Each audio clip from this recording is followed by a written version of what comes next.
Assim falava Zaratustra. Olha, isso aqui não é um livro de filosofia qualquer. É uma obra, assim, explosiva, quase uma dinamite intelectual que o Friedrich Nietzsche escreveu. E nesta análise, a gente vai desvendar porque esse livro continua a desafiar, a transformar leitores mais de um século depois de ter sido escrito.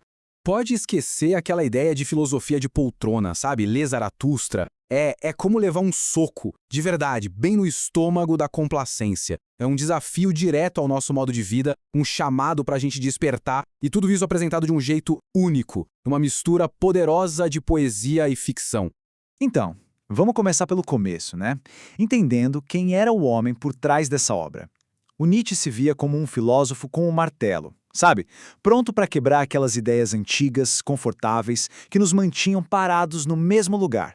Zaratustra foi praticamente forjado no fogo do isolamento e do sofrimento do Nietzsche. E essa intensidade toda, essa coisa pessoal, transborda em cada página, dando ao texto um tom quase profético.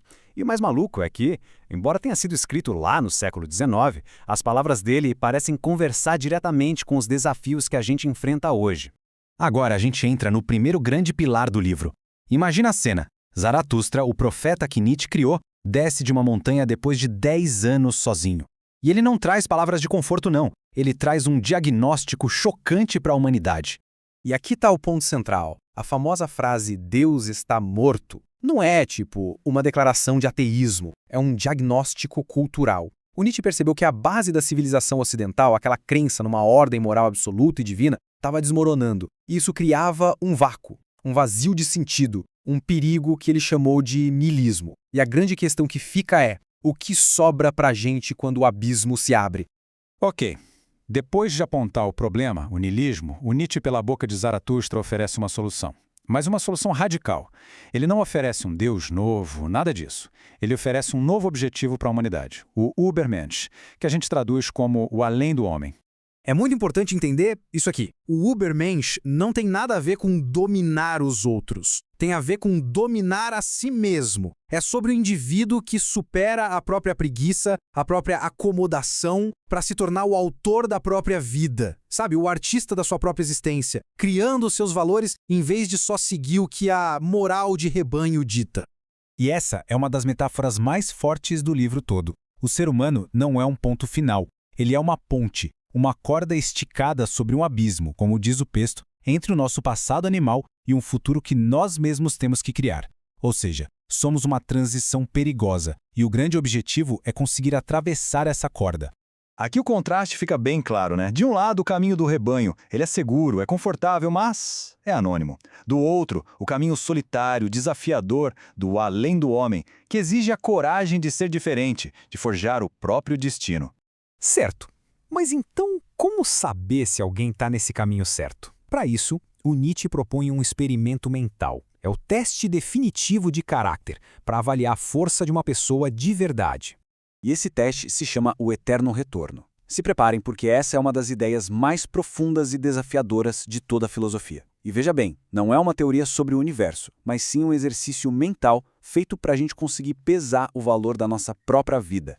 A ideia é a seguinte: imagine que cada dor, cada alegria, cada erro, cada momento de tédio da sua vida, tudo vai se repetir para sempre, sem mudar uma vírgula. Se essa ideia enche de desespero, bom, é sinal de que a vida está cheia de arrependimentos. Mas, e se for possível dizer sim com alegria para essa repetição eterna? Ah, essa é a marca do além do homem. É a conquista do que o Nietzsche chamou de amor fati, o amor total pelo próprio destino. Agora vamos trazer tudo isso para os dias de hoje. Como é que tudo isso se conecta com o nosso mundo? É impressionante como as provocações de Zaratustra parecem ter sido escritas ontem, de verdade. Nietzsche previu um perigo, que ele chamou de o último homem. E ele é o oposto do além do homem. É o ser humano que só busca conforto, segurança, entretenimento fácil. Num mundo de rolagem infinita de tela, de gratificação instantânea, a pergunta de Zaratustra ecoa forte. Será que estamos nos tornando esses últimos homens? A filosofia de Zaratustra nos dá uma lente poderosa para olhar os nossos desafios. Primeiro, a era do algoritmo. Será que estamos sendo empurrados para essa passividade do último homem? Segundo, saúde mental. Nietzsche nos chama para usar nossa força interior e moldar nosso destino. Terceiro, a crise de sentido. Ele nos lembra que sentido não se acha por aí, se cria. E por último, autenticidade, a coragem de ser quem se é contra a pressão da manada digital.